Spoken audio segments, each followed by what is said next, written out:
नमस्कार, स्वागत है आप सभी का। मैं हूं आपके साथ पूनम शर्मा। आप देख रहे हैं सफर गांव का। आज हमारी टीम पहुंची है बाड़मेर के कोशलू गांव में, जहां पर एक इंसान हौसलों की मिसाल बन चुका है और कुछ लोगों के लिए जवाब भी। जो लोग मानते हैं कि दिव्यांगता सिर्फ दूसरों पर निर्भर है, लेकिन इस इंसान ने सरपंच बनकर न सिर्फ आत्मनिर्भर बना बल्कि पूरे गाँव की सूरत ही बदल दी। शमशान को स्वर्ग बना दिया और यहाँ के लोगों को खुशहाल। तो चलिए मिलवाते हैं आपको हौसलों की मिसाल कायम करने वाले दिव्यांग सरपंच ठाकरा राम जी से। ठाकरा राम जी, बहुत बहुत स्वागत है आपका हमारे कार्यक्रम में। तो आपका भी स्वागत है हमारे गांव में पधारने के लिए। जी, शमशान घाट जिसका नाम सुनते ही और उसके अंदर जाते ही लोग डरने लग जाते हैं, आपने तो उसकी काया ही पलट कर दी, उसको स्वर्ग बना दिया। नहीं, ऐसी कोई बात नहीं। ग्रामीणों का सहयोग था और ये गवर्नमेंट की योजना थी। सिर्फ मैंने तो मान लो आगे बढ़ गई है, किया है, बाकी ग्रामीणों के सहयोग से सब कुछ हुआ है। तो 3000 से ज़्यादा आपने वहाँ पर पौधे लगा दिए, जो अब पेड़ बन गए हैं आधे से ज़्यादा। इसके पीछे क्या वजह रही? वजह ये थी कि यहाँ पे कैन काम कर रही थी, प्रदूषण की भी बहुत ज़्यादा थी, इसलिए वो, और वहाँ पे आने जाने वाले लोगों के लिए बैठने की जगह भी नहीं थी। अच्छा, ये सारा कुछ समझ में कर तो ये आपको कब लगा, कब महसूस हुआ? सर्वप्रथम जब यहाँ पे किसी की डेड बॉडी लेके आए थे तो वो वहाँ पे एक भी पेड़ नहीं था, सब धूप में बैठे थे। तो मैंने सोचा 10 पौधे लगा देते हैं अपनी तरफ से, या मान लो कोई ग्रामीणों के सहयोग से लगाएंगे। फिर मैंने सोचा कि ये महात्मा गांधी नरेगा के तहत पौधों के लिए बजट भी मिलता है और अपन काम भी करेंगे। तो इस हिसाब से ग्रामीणों के सहयोग से वो भी पौधे पनप गए। आज कितना समय लगा है इसमें पूरा? इसमें अभी 4 वर्ष होने वाले हैं पूर्ण। अच्छा, तो 4 वर्ष हो गए आप? 4 वर्ष हो गए। अच्छा। तो जिंदगी में कई उतार चढ़ाव आपने देखे, यकीनन एक हादसा भी हुआ था। हादसा मेरा 92 में हुआ था। फिर मैंने 2 साल यहाँ पे घर पे ही बिताए थे। फिर मैंने ये भी सोचा कि घर पे बैठने से तो कोई देने वाला या पूछने वाला है नहीं। और फिर मैंने यहाँ पे गांव में छोटी किराने की दुकान भी डाली थी जी, वो भी मेरी सक्सेस नहीं हुई। तो मैंने सिणदरी में बर्तनों की दुकान लगाई थी, वो भी मेरी सक्सेस नहीं हुई। अच्छा। फिर 2020 में मेरा जन सेवा में जज्बा था कि मैं जनता की सेवा करूं। तो 2000 में नहीं, हाँ 2000 में मुझे ग्रामवासियों ने उप सरपंच बनाया था। अच्छा। और 1995 में मैंने पंचायत समिति सदस्य का चुनाव लड़ा, वो हार गया। फिर 2015 में मेरे को ग्रामीणों ने ये गांव के मुखिया की जो आगडोर है वो मुझे सौंपी गई। उस दरमियान जो स्कूलें हैं या जिस भी स्कूल के गेट है वो मेरी तरफ से भामाशाह के रूप में मैंने लगवाए हैं। शमशान घाट का हो या मान लो विद्यालय का हो या अपना इसका पंचायत घर का हो। और तो ये सरपंच बनने के बाद आपने? हाँ, सरपंच बनने के बाद किया था। और एक मेरा यह था कि गांव में जैसे ग्रामीण लोग हैं उनमें तो क्या है कि पानी के टाँके हैं, और यहाँ पे ये गांव तलिए की आबादी है, इसमें पानी के टाँके नहीं है। इसलिए मैंने यहाँ एक नाडी है पास में ही बनी हुई है, वो नाडी को पक्की करवाया।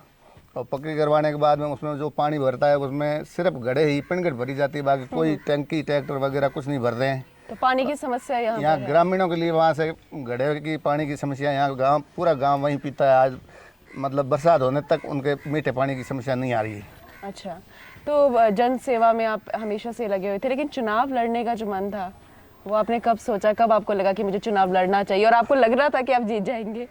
नहीं, जीतना हारना वो तो एक सिक्के के 2 पहलू है, लेकिन मुझे ये जो जन सेवा का जज्बा था वो मुझे जीत के भी नहीं हार के भी करना था, वो भी कर लेता मैं, और उससे पहले भी करता आया हूँ। यहाँ पे गत वर्ष मैंने 105 हेलमेट बांटे गए थे स्कूल में। अच्छा। मतलब जहाँ ग्रामीणों के सबके पास जिसके ड्राइविंग लाइसेंस और मोटरसाइकिल इंश्योरेंस है उन्हीं को दिया गया था केवल। अच्छा, तो इसके अलावा जब आप चुनाव लड़ रहे थे तो कई सपने आपने पाले होंगे कि जब मैं चुनाव जीत जाऊंगा तो मुझे ये सपने पूरे करने हैं। उनमें से कितने सपने पूरे हो गए हैं?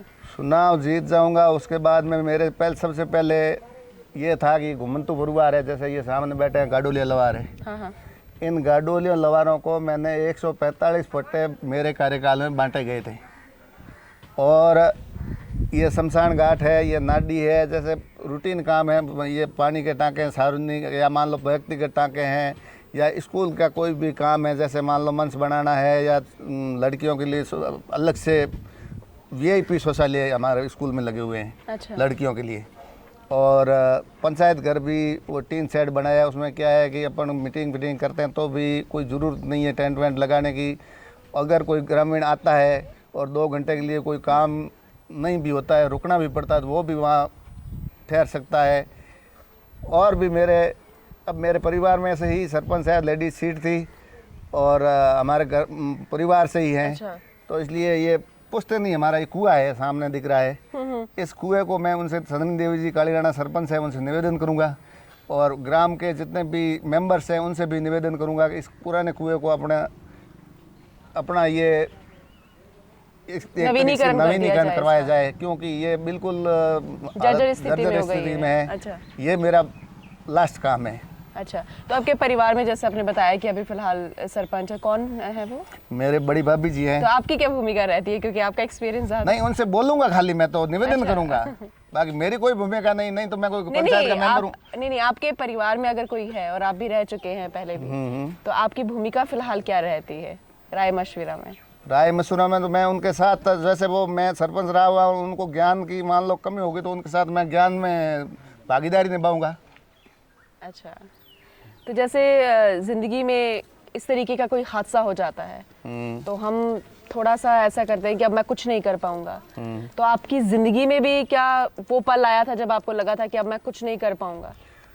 ये तो कभी कभी सोचने की बात है, आ भी जाता था, लेकिन आने के बाद में मैंने ये भी सोच लिया था कि ऐसे बैठने से कुछ नहीं होगा और नहीं कोई हार मानने, अब कोई भी चीज़ है उसमें हार मानने की जरूरत नहीं, हर चीज़ संभव है। और अपन घर पे बैठ गए होते तो आज मान लो ये चीज़ें नहीं होती, जब मान लो विकास का काम हो या गांव में सरपंच का काम हो या ग्रामीणों का जो मेरे प्रति लगाव है, वो जैसे मैं सोचता हूँ मैं घर पे ही बैठ गया होता तो मेरा कुछ ये लगाव नहीं रहता। आज जो मेरे ग्रामीणों को मेरे साथ है वो नहीं रहता था। तो कोई ना कोई ऐसा पल आता है जब हम ऐसा सोच लेते हैं, जब आपने ये अभी फिलहाल आपने ये कहा कि घर बैठने से कुछ नहीं होगा, या फिर कोई ना कोई दोस्त या रिश्तेदार ऐसा होता है जो आपको हमेशा प्रोत्साहित करता रहता है कि नहीं आप कर सकते हो, तो ऐसा भी आपकी ज़िंदगी में कोई है? किया था, बैठे रहने से कोई फ़ायदा नहीं है। अपने नरसिंह जी जिनगर है, अपने बाड़मेर लगे हुए हैं, वो दोनों पैरों से विकलांग हैं और नीचे खिंचे के चलते थे। अच्छा। मैं उनके पास गया था तो उन्होंने कहा कि ये कोई सामान्य प्रक्रिया है, आपका एक जयपुर फूड है। अच्छा, ये जयपुर फूड लगा हुआ है। दूसरा पैर भी मेरा ये घुटने के नीचे से खराब है, दोनों ही पैर में तकलीफ है। अच्छा। तो इसलिए उन्होंने कहा था कि ऐसे बैठने से कोई फर्क नहीं पड़ेगा और आप काम करते जाओ, कभी न कभी आपको सफलता मिलेगी।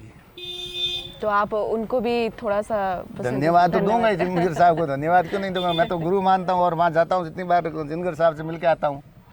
तो जयपुर फूड कब लगवाया आपने? ये तो 92 में ही लगवाया था। अच्छा, तभी लगवा लिया था।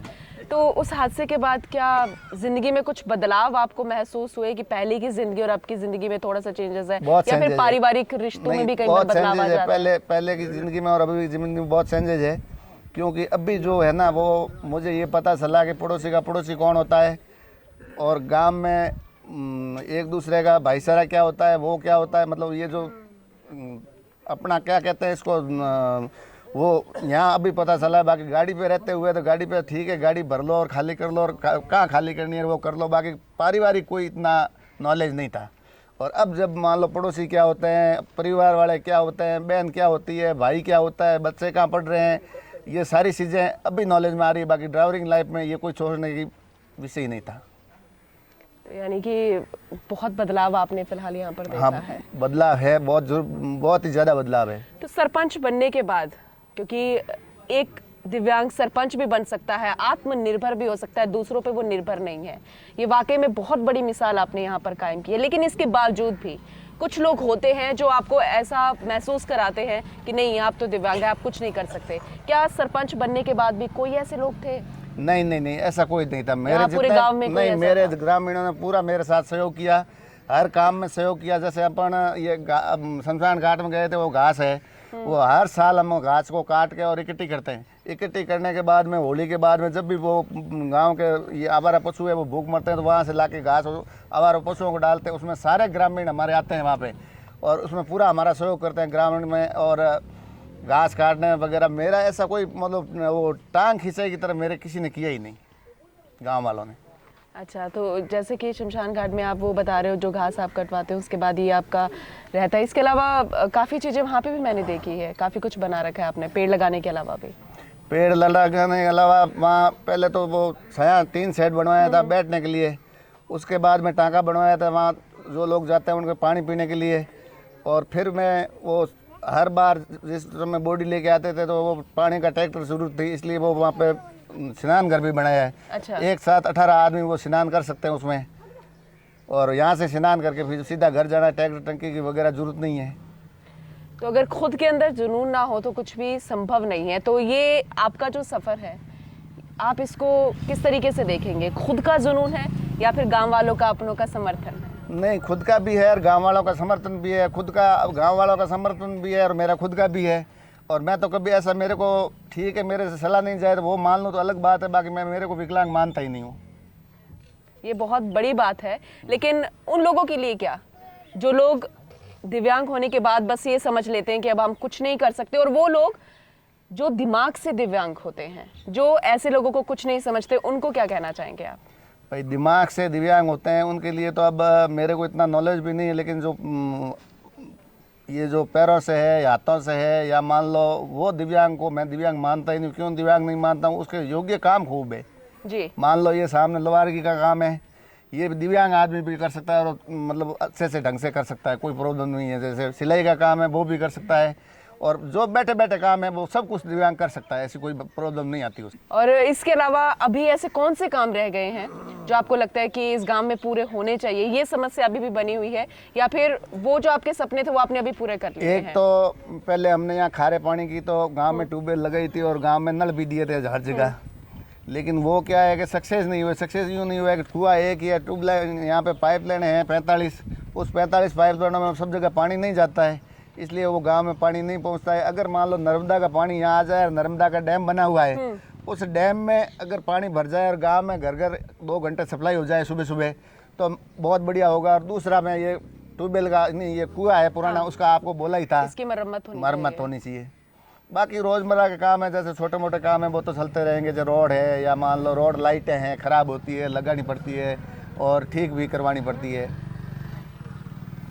पूरे गांव में रोड लाइट है अपने यहाँ पे, और हाई मास्ट लाइट से जुड़ी हुई है साथ में, और ऑटोमेटिकली है जो शाम को जब सूर्य अस्त होता है तो ये लाइट बंद हो जाती है, नहीं चालू हो जाती है, और सूर्य जब उगता है तो लाइट बंद हो जाती है ऑटोमेटिकली।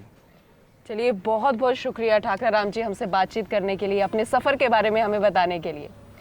कहते हैं ना कि अगर जिनके अंदर हौसले हैं उन्हीं को रास्ते मिलते हैं, ये दुनिया नहीं है बुज़दिलों के वास्ते। इसी के साथ ही हमारे खास प्रोग्राम में आज के लिए बस इतना ही, फिर मिलेंगे नए एपिसोड में एक नए सफ़र की ओर। नमस्कार।